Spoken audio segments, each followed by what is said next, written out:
Kalau teman-teman sudah paham pola-pola ini, sebenarnya ngobatin penyakit itu gampang banget. Orang-orang yang kena kolesterol, darah tinggi, kencing manis, benar-benar menerapkan software dan hardware-nya Islam ini 2 kali seminggu itu bisa menyembuhkan penyakit. Bangun tidurnya pasti akan segar. Coba nih, saya kasih tips. Pasti jantungnya sehat. Nanti lama-lama yang belum saatnya beruban, dia akan kembali hitam. Pegel-pegelnya mulai hilang. Coba aja.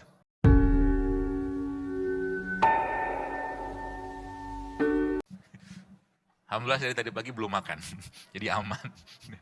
Saya lebih suka melaparkan diri daripada banyak makannya. Saya kadang-kadang malah bisa sampai 20 jam nggak makan, tapi minum aja. Karena ngerti konsepnya, tubuh kita itu bisa melakukan auto detox kalau kita tidak makan. Dan kalau sudah auto detox, maka yang di detox pertama kali justru adalah kolbunya kita. Ada satu quote yang sering saya sampaikan, dan saya sering sampaikan berulang, bahwa lapar adalah elemen pertama diri kita dalam kedisiplinan. Kalau kita bisa ngatur lapar, maka kita bisa ngatur yang lain. Kita bisa lebih sabar, kita bisa syukur, kita lebih bisa ngontrol amarah kita. Kalau laparnya bisa dikontrol. Jadi, itu sebabnya dalam Islam, kunci kesehatannya kita, dan ini disampaikan oleh Nabi SAW, bahwa kunci kesehatannya itu adalah bukan fisiknya dibenerin. Ya. Kunci kesehatan dalam Islam adalah benerin hatinya dulu kan. Semua penyakit fisik awal muasalnya, kalau saya punya konsep ya, terserah mungkin yang beda nggak apa-apa. Semua penyakit fisik kita bermula dari bermasalahnya hatinya kita. Semua penyakit fisik. Apa buktinya, apa contohnya? Contohnya ya, cobalah tanya kepada orang-orang yang kena kolesterol, mungkin darah tinggi, kencing manis. Seringkah mereka berpuasa? Sering nggak kira-kira? Jarang. Kalau orang yang menerapkan pola hidup sehatnya Nabi, nggak mungkin kena penyakit degeneratif. Itu sebabnya Nabi kita alaihissalam, Rasulullah tuh kalau kita baca dalam kitab Syama'il Muhammadiyah, Rasulullah tuh kan ketika beliau meninggal, ubannya cuma 3 loh. Uban 3 itu tanda bahwa oksidasi dalam tubuh beliau tuh minimal sekali. Karena beliau juga jarang makan, banyakkan puasanya. Ya. Tanya Aisyah ada makanan? Nggak ada. Aisyah radhiyallahu bertanya, ada makanan? Nggak ada. Akhirnya apa yang beliau kerjakan? Ya puasa, kalau gitu aku berpuasa hari ini. Seperti itu. Jadi kalau seandainya kita mengikuti pola Nabi itu Bapak sekalian, banyak sekali penyakit-penyakit yang zaman sekarang ini kita bisa kendalikan dan bahkan kita bisa obati. Bagaimana saya sempat baca sebuah buku yang dikarang oleh 2 dokter di Amerika. Mereka mengatakan bahwa ternyata puasa 3 kali dalam 1 bulan itu efeknya luar biasa. Tapi dia nggak tahu bahwa Islam sudah mengajarkan itu. Luar biasa. Dia katakan puasa 2 kali seminggu itu bisa meningkatkan atau menstimulus gen anti penuaan. 2 kali seminggu. Tapi dia tidak mengatakan, dia cuma mengatakan 5-2 fasting. Dia katakan 5-2 fast itu 5.2 puasa. Jadi 2 kali puasa, 2 hari puasa, 5 harinya makan. Nah ini yang kadang-kadang kita sering lupa, bahkan terjadilah fenomena yang saat ini terjadi di kalangan umat akhir zaman lah kata Rasulullah. Yaitu apa? Nabi mengatakan, aku melihat di kalangan umatku di akhir zaman nanti banyak fenomena apa? Kegemukan. Jangan ditutup-tutupin lah perutnya gitu. Judulnya cinta Nabi kan, Qul in kuntum tuhibbunallah gitu kan. Nabinya nggak banyak makan, kita banyak makan. Ya, perang Khandak itu kalau kita baca, yang saya baca itu nggak banyak makanan yang dikasih sama Rasulullah saat itu. Mereka cuma dikasih bekal 1 butir kurma setiap hari untuk berperang. Ya, dan beberapa makanan lain itu nggak banyak gitu kan. Kenapa? Karena memang ketika orang berpuasa, exercise saat berpuasa itu efeknya luar biasa, bisa memboost up growth hormone berapa kali lipat gitu kan. Ini saya katakan, kalau kita ngerti konsepnya bagaimana Islam mengajarkan, Rasul mengajarkan, maka sebenarnya kata kuncinya apa? Kalau seandainya kita mengikuti benar-benar bagaimana sholatnya Nabi, bagaimana puasa Nabi, bagaimana keseharian Nabi, maka mustahil umat Islam ini menjadi umat yang sakit-sakitan. Karena kata kuncinya apa? Semua syariat dalam Islam menyehatkan, tapi kita tidak melakukannya untuk sehat. Semua syariat dalam Islam menyehatkan. Kalau kita rutin tahajud, nggak mungkin kena kanker. Nggak mungkin. Kalau kita rutin duha, pasti jantungnya sehat. Kalau kita rutin untuk tidak tidur ba'da subuh, nggak mungkin kena masalah jantung. Itu nggak begitu. Maka Allah sampaikan dalam Al-Quran, dalam surat An-Naba itu, waja'alna laila libasa. Jadi kami ciptakan malam untuk istirahat. Jadi kita belajar bahwa ternyata hormonnya manusia, teman-teman sekalian, itu bekerja sesuai dengan ritmenya matahari. Ya, matahari muncul, maka yang keluar hormon jenis simpatik. Ya. Ketika matahari tenggelam, maka di situ disuruh istirahat sama Allah. Istirahat sama Allah. Allah suruh istirahat malam. Jadi malam bukan waktu yang tepat untuk makan. Jadi nanti kalau mau sehat, nanti malam kan, ntar lagi malam. Jangan makan. Ya makan yang berat ya, jangan makan seperti makan siangnya kita. Malam itu biarkan tubuh kita bekerja untuk mengistirahatkan enzim, hormon, sistem kita, organ kita malam. Sehingga nanti indikatornya apa? Kalau orang tidurnya baik, maka otomatis bangun tidurnya pasti akan segar. Ya, jadi salah satu cara untuk menjaga badan kita tetap sehat adalah tidak banyak makan waktu malam. Apakah ini diajarkan oleh Nabi? Iya. Rasul mengajarkan pada Isya beliau ngapain? Tidur. Kan begitu polanya.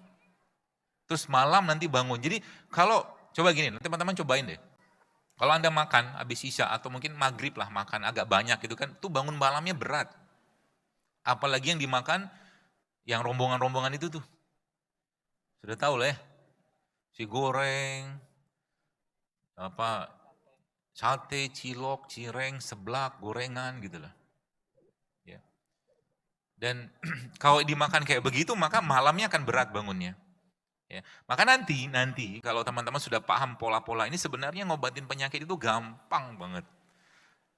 Dan konsep ini pahami baik-baik. Ya, supaya kita menyadari bahwa selama ini kita itu zolim gitu kan. Baik, kalau mobil Toyota di Jepang katakanlah diproduksi, maka ketika mobil ini diekspor atau mungkin dibikin di Indonesia, maka pasti mobil itu akan dibikinkan onderdilnya atau spare partnya kan gitu. Ya ada radiatornya lah, ban segala macam gitu kan. Karena si mobil Toyota tadi dibikin oleh pabrik Toyota. Ya, jadi pabrik Toyota itu yang bikin mobilnya dan spare partnya dibikin juga. Nah sekarang kita kembalikan ke tubuh kita. Tubuh kita siapa yang menciptakan? Allah menciptakan. Maka untuk menjalankan peran kita di situ, Bapak sekalian sebagai khalifah dan sebagai Abdullah ketika hidup di dunia ini, Bapak sekalian, maka tidak lain tidak bukan atau pasti Allah menciptakan juga spare part-nya, tanda kutip bahasa saya itu. Spare part-nya Allah siapkan, tools-nya, which is itu software-nya dan hardware-nya Allah juga siapkan, bahasa saya aja. Ya, bagaimana software-nya, bagaimana hardware-nya? Hardware-nya banyak. Ya, yang hashtag saya sebut tuh yang produk ciptaan Allah itu kan, yang Allah ciptakan. Jadi kalau misalkan Anda pengen dapat vitamin C mungkin dari jeruk, ya jangan makan atau jangan minum atau mendapatkan terus-menerus jus jeruk dalam kemasan. Kalau Anda pengen dapat vitamin C-nya, makan jeruknya, gitu loh. Jadi kalau kita pengen katakanlah dapatkan antioksidan misalkan dari anggur misalkan ya jangan makan jus anggur yang dalam kemasan itu. Kenapa? Karena itu bikinan pabrik. Jadi makan anggurnya gitu kan. Dan kalau sudah bicara pada produk ciptaan Allah maka semuanya pasti bermanfaat. Contoh mungkin saya pernah share semangka. Semangka itu dari mulai kulit hijaunya sampai kulit putihnya sampai kulit daging merahnya sampai bijinya bermanfaat. Semangka loh. Jadi kalau teman-teman pengen makan semangka, makan semuanya. Ketawa dia. Oh iya, bijinya mengandung zinc. Zinc pada semangka itu bermanfaat untuk bagi laki-laki dia bisa meningkatkan vitalitas sperma. Nah, kalau kita lihat tanda-tanda kebesaran Allah di mana, Masya Allah gitu kan, luar biasa. Allah ingin menunjukkan kasih sayangnya kepada kita teman sekalian. Duren tuh bagus nggak? Bagus. Pencinta duren udah mulai senyum nih. Tapi kalau saya dikasih duren, jadi kita di situ suruh mikir kan, afala ta'qilun, afala tadabbarun kata Allah kan. Duren misalkan dikasih duren, kalau saya dikasih duren saya lebih milih bijinya daripada dagingnya. Karena biji duren jauh lebih tinggi kolagennya dan glukosanya rendah daripada itu dagingnya yang tinggi glukosa. Jadi boleh nggak makan duren? Boleh. Jadi kalau tetap pengen makan duren makan. Semua yang Allah ciptakan pasti baik. Tinggal nanti kita belajar ilmunya gitu loh. Mungkin ada yang perlu kita kurangi, misalkan kurma baik-baik ada hadisnya. Tapi makan kurma sehari sekilo juga naik gula darahnya. Kan gitu kan? Ada juga orang nanya ke saya, dokter ini saya baca jurnal, katanya kunyit itu bisa bikin mandul. Benar kata saya, kalau ente minumnya seember. Kalau minum kunyit cuma 1-2 ruas kayak begini, apa masalahnya? Kan gitu kan? Kata kuncinya apa? Wa kulu wasrobu wala tusrifu, jangan berlebihan kata Allah. Udah gitu aja. Dan lagi-lagi saya sering sampaikan bahwa mari kita biasakan dengan apa yang Allah ciptakan. Jadi daripada teman-teman, kayak misalkan ya, ini kan saya tadi dikasih dikasih tomat. Ya judulnya sih tomat organik. Dan kalau sudah benar-benar pure dari alam kayak begini, maka taste-nya, rasanya pasti enak. Dan saya nggak khawatir makan. Kalau kita makan tomat yang dikasih pestisida segala macam, pasti masam kan. Asam kayak gitu. Ini enggak, enak rasanya, bahkan mirip strawberry. Mau nyobain? Beli sana. Ini buat pembicara. Jadi gitu teman sekalian ya. Jadi semakin kita mengenali ini semua, maka kita semakin tahu bahwa selama ini bahwa kita sering mengasup badan kita ini dengan bahan makanan, bahkan obat-obatan ya, yang sebenarnya tidak layak masuk gitu kan. Dunia sains saat ini, dunia barat katakanlah, sampai detik ini nggak ada solusi untuk diabetes, betul? Diabetes ada solusi nggak? Nggak ada. Orang harus minum obat seumur hidup. Betul? Hipertensi ada solusi nggak? Saya tidak menyalahkan ya. Maksud saya, mari kita bercermin bahwa selama ini kita jauh gitu. Gimana Allah mau kasih, Allah bisa memberikan petunjuk kalau kitanya nggak dekat sama Allah gitu. Jadi ketika muncul penyakit datang, maka yang kita kerjakan pertama kali banyak-banyak minta ampun, banyak-banyak bertobat, berdoa sama Allah. Ya Allah berikan aku petunjuk, obat yang kau ciptakan di atas tanahmu, sehingga dengan itu aku bisa sembuh dengan mudah. Karena janji Allah begitu. Kan gitu. Bahkan Nabi pernah mengatakan sebuah hadis, "Asy-syifa'u fis salasatin." Kata Nabi, syifa itu ada 3, syarbatil asal. Syarbatil itu minum madu. Jadi minum madu itu bukan sekedar minum madu dapat kesehatan, ada keberkahan di sana. Ada janji Allah di sana. Ada janji Rasul di sana. Tagih janji itu kepada Allah. Nah ini kita zaman sekarang ini kurang. Dan negeri ini Bapak sekalian, kalau boleh saya katakan, kalau seandainya kita benar-benar menerapkan software dan hardware-nya Islam ini, maka sebenarnya banyak penyakit kita bisa cegah. Bahkan kita bisa dapatkan manfaat kesehatan yang luar biasa. Bayangkan kalau seandainya kita mulai sekarang membiasakan puasa Senin Kamis 2 kali 4 sebulan 8. Puasa Ayamul Bid 3 kali 1 bulan. Plus dengan berbekam, 8 plus 3 plus berbekam. Banyak penyakit degeneratif bisa turun. Tapi untuk melaksanakan puasa tadi bisa nggak? Butuh iman. Iman itu bisa dipengaruhi dari apa? Dari apa yang kita makan. Gimana mau puasa? Tiap pagi-pagi sudah nasi uduk, nasi goreng. Anda tahu bahasa breakfast kan, dalam bahasa Inggris itu kan breakfast. Breakfast yang di break. Ya kan? Malam itu kan kita puasa kan? Malam itu kan puasa. Ketika kita tidur itu kan kita puasa. Kita nggak makan kecuali ada yang canggih lagi tidur makan gitu kan, nggak ada juga kan. Malam kita puasa terus Nabi mengajarkan apa? Nabi mengatakan ketika pagi hari maka makanlah kurma. Ada mengatakan hadis itu kan makan kurma ajwa 7 butir terhindar daripada sihir. Jadi kata kunci saya mencoba menelaah dengan pemahaman saya. Artinya pagi-pagi itu tidak cocok kita makan makanan-makanan yang minus miskin enzim. Lebih baik Anda pagi-pagi tidak usah makan. Minum aja cukup. Karena memang secara sainsnya bahwa pagi itu hormon lapar kita lagi rendah-rendahnya. Jadi pagi itu tidak waktu, jadi antara jam 6 atau jam 7 sampai jam 8 tuh bukan waktu yang tepat untuk banyak makan. Sehingga nanti apa? Fasenya pagi kita itu adalah fase pengeluaran. Makanya kita buang hajat kalau pagi-pagi kan. Dan memang saat itu hormon kita lagi rendah. Hormon laparnya. Makan di saat hormon lapar atau ghrelin hormon itu lagi rendah, bukan waktu yang tepat untuk makan. Kapan makannya? Siang. Sebelum siang, nah sekarang saya tanya, kita belajar bagaimana Rasul mengajarkan itu semua. Saya tanya, kenapa banyak orang yang makan nasi, ada gulanya, ada rendangnya, ada sambalnya, nasi apa itu? Pokoknya itulah nama nasinya. Nanti kalau saya disebut nasi apa, saya bilang anti pula. Memang sekarang kan agak-agak sensitif orang. Nasi itulah pokoknya ya. Habis makan itu biasanya ngantuk nggak? Ngantuk kan? Saya tanya kenapa? Kekenyangan? Enggak, bukan kekenyangan. Makan sedikit aja biasanya ngantuk. Coba Anda makan itu, nasi itulah tadi itu. Atau nasi apapun, yang pokoknya nasinya banyak, ada santannya, pokoknya gitu-gitulah. Terus di samping itu Anda coba trialnya makan rujak. Habis makan rujak ngantuk nggak? Rujaknya nggak pedas ya, rujak biasa aja. Kenapa nggak ngantuk? Ya karena rujaknya masih ada enzim. Maka Islam mengajarkan makan buah itu sebelum makan. Al-Quran mengajarkan surah Al-Qiyamah seperti itu. Gitu. Jadi makan buah itu sebelum makan.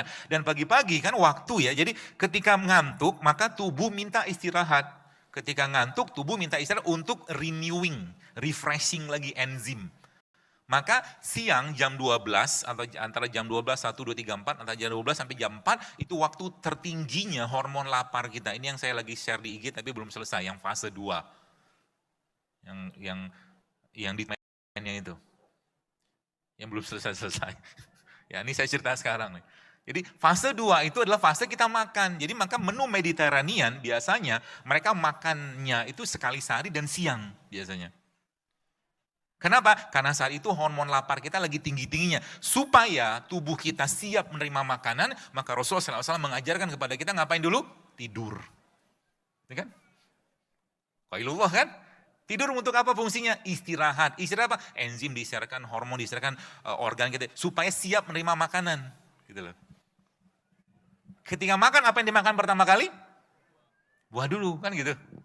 Jadi nanti kalau udah ngerti polanya, benerin isi piring itu bisa kita benerin isi piring yang kita teman sekalian itu bisa banyak sekali efek ke badan kita, benerin isi piring. Ya, dan ini jadi ketika muncul keluhan dalam badan kita, jangan dihilangkan keluhan tadi. Keluhan tadi muncul gara-gara apa? Gara-gara kita nggak perhatian dengan badan. Pusing misalkan, sering banget pusing. Jadi ada beberapa tanda-tanda di mana orang itu sebenarnya sudah kalau bahasa saya itu teracunin badannya, sudah terintoxikasi dengan makanan, gampang gampang ngantuk, ya moodnya bermasalah. Tanda-tanda orang moodnya bermasalah itu apa? Baperan kalau bahasa kita kan? Bahasa itu tanda-tanda orang yang baperan dan mood bermasalah itu adalah gampang banget left group. Nah, diomong sedikit, sebel itu. Kenapa bisa baperan kayak begitu? Kebanyakan kerupuk mungkin. Yang dimakan tuh gak ada gizinya. Moodnya kita tuh dipengaruhi oleh makanan.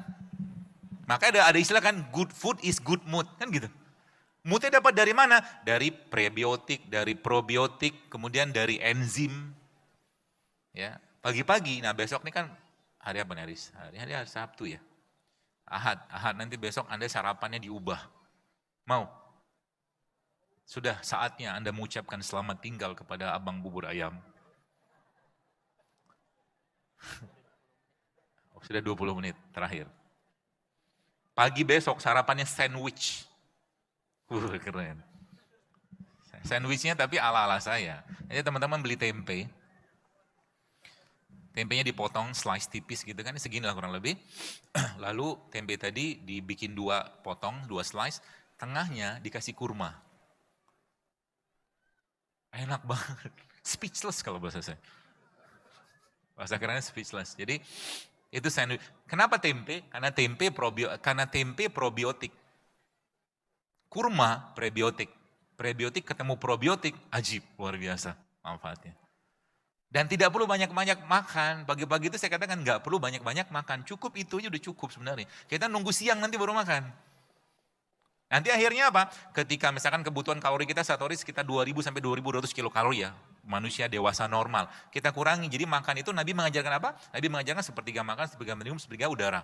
Maka makan jangan sampai kenyang. Itu. Mulai sekarang makan itu buat apa? Untuk memenuhi kebutuhan nutrisi, bukan kenyang. Bisa jadi makannya sekali tapi berkualitas, cukup. Contoh Anda sehari misalkan 2200 kebutuhan kalori sehari, kurang lebih lah ya. Anda cuma makan 1700, 1800. Indikatornya apa? Dari kita makan tidak sampai kenyang. Maka apa yang terjadi? Tubuh kita kan akan kelaparan. Ketika dia kelaparan, maka tubuh akan mendetoks. Proses detoksifikasi dalam tubuh manusia hanya bisa terjadi kalau kita lapar atau puasa. Hanya bisa itu.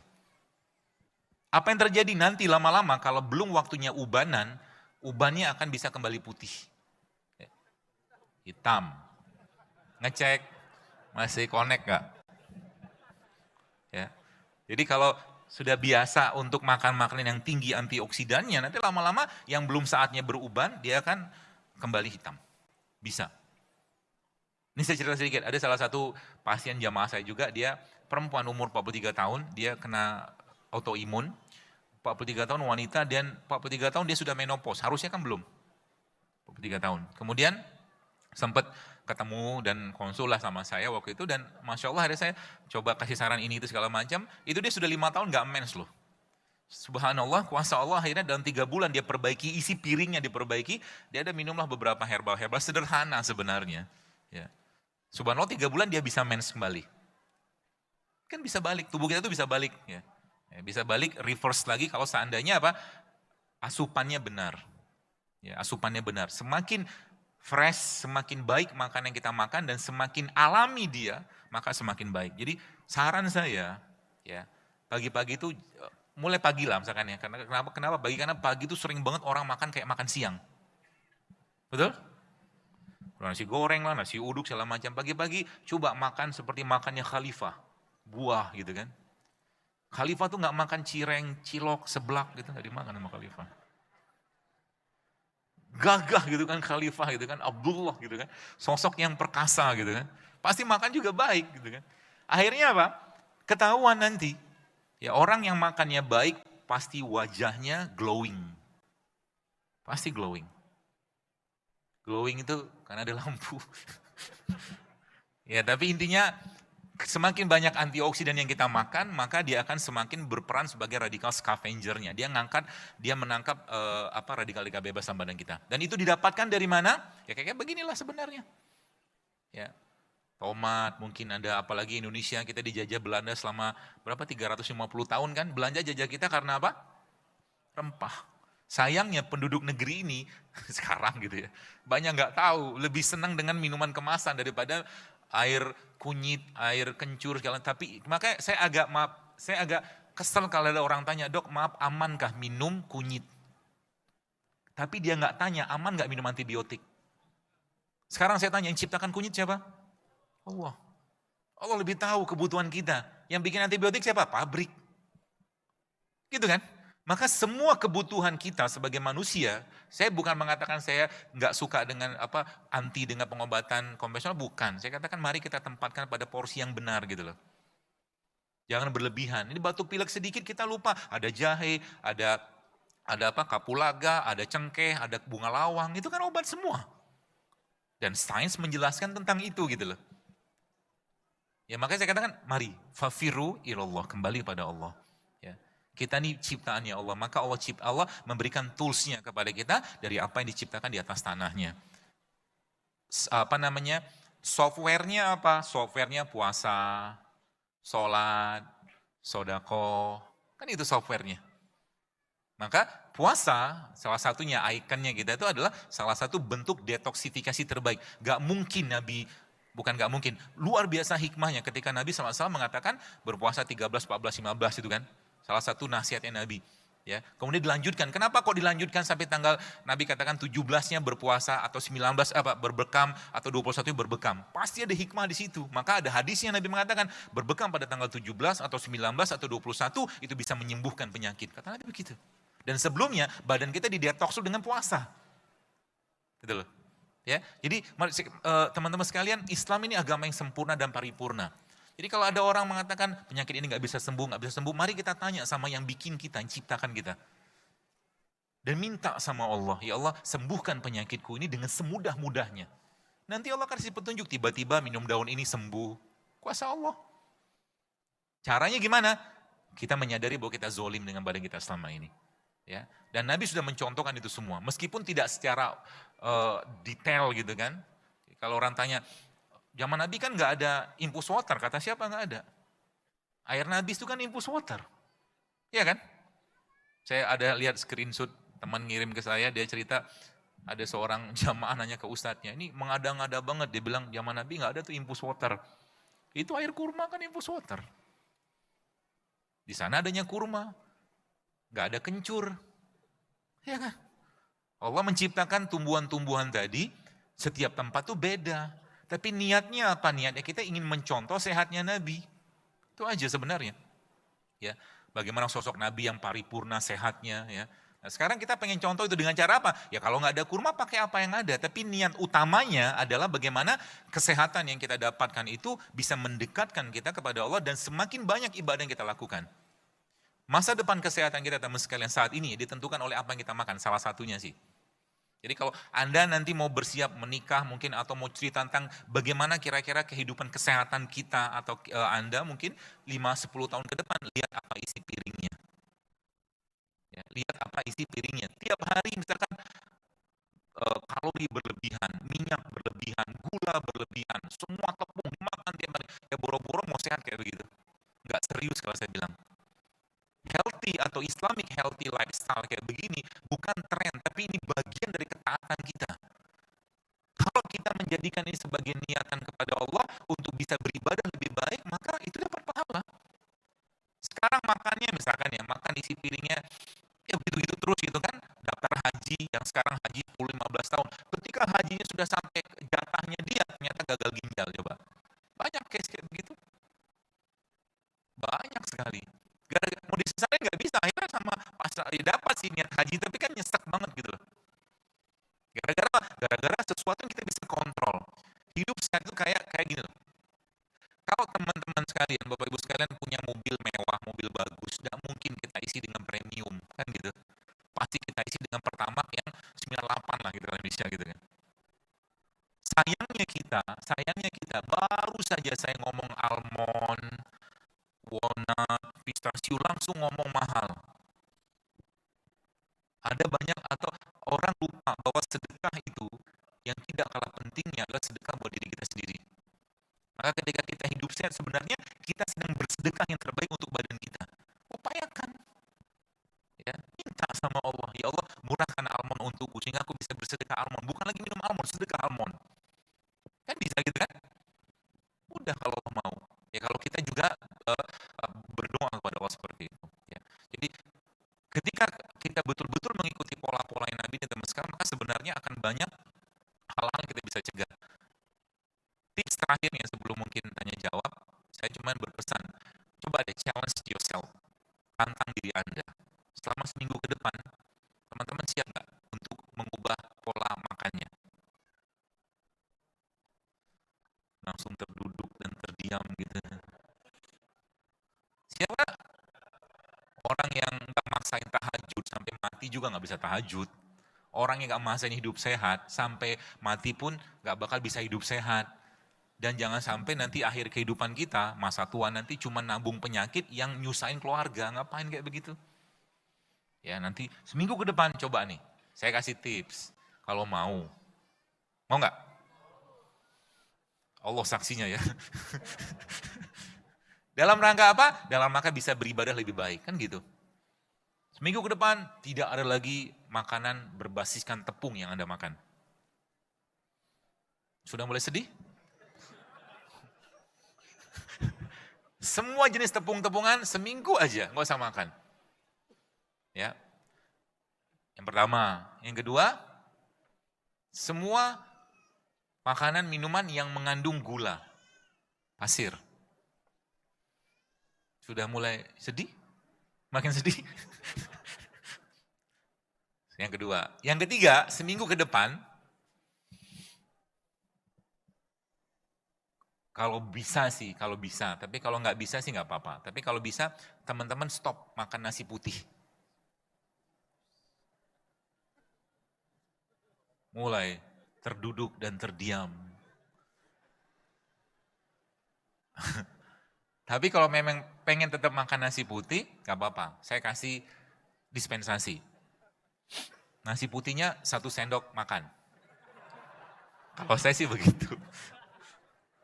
Ya. Siap gak? Coba dikerjain. Kerjanya dulu, nanti teman-teman akan lihat badannya enak banget. Ya, sudah berapa tadi? 4. Belum. Sedihnya masih berlanjut. Yang terakhir, semua produk yang diolah dengan menggunakan minyak goreng. Iya, tempe itu lebih bagus mentah. Kan udah saya jelasin tadi. Tempe ya. Seminggu aja kerjaan begitu, nanti lihat. Ngantuknya mulai hilang, pegel-pegelnya mulai hilang. Coba aja. Banyak banget yang udah ngelakuin kayak beginian, makanya saya ngajak Anda untuk nyobain kalau mau. Kalau nggak mau juga nggak apa-apa, kan dakwah nggak boleh baper. Jadi gara-gara Anda nggak ngelakuin itu tiba-tiba saya stop dakwah, nggak mulai. Nggak banget, gak gue banget itu.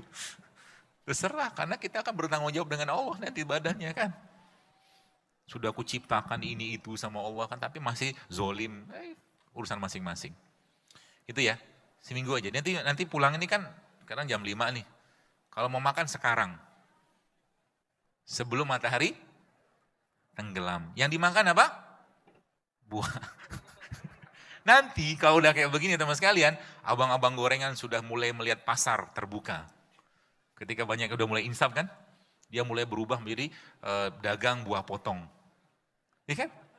Mereka jualan gitu kan karena ada yang beli. Betul kan? Jadi jangan khawatir rezeki mereka akan kurang, tenang aja. Kita sekarang menciptakan pasar sendiri coba. Ya, sehingga nanti yang jual, kenapa saya cerita begini? Ada satu pas kajian di Bandung, ngomong begini panjang lebar. Habis itu pedagang yang protes. Yang bakso, mie ayam, cireng gitu kan protes sama panitia karena makannya nggak ada yang beli.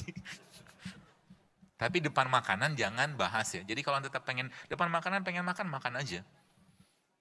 Ya, kalau saya sih milih makanan. Karena apa ya, saya tadi nggak mau menjolimi badan, bahasa saya gitulah. Jadi kalau Anda sodorkan kepada saya mie instan, kayaknya kalau Anda pakai pisau mau bunuh saya makan itu baru saya makan. Tapi kalau enggak saya enggak makan. Kenapa? Ya bisa jadi 1 sendok makanan yang enggak sehat tadi bisa memicu reaksi autoimun, alergi. Nah bisa kayak begitu memang. Hati-hati dengan makanan. Ya, gitu. Saya kira mungkin cukup.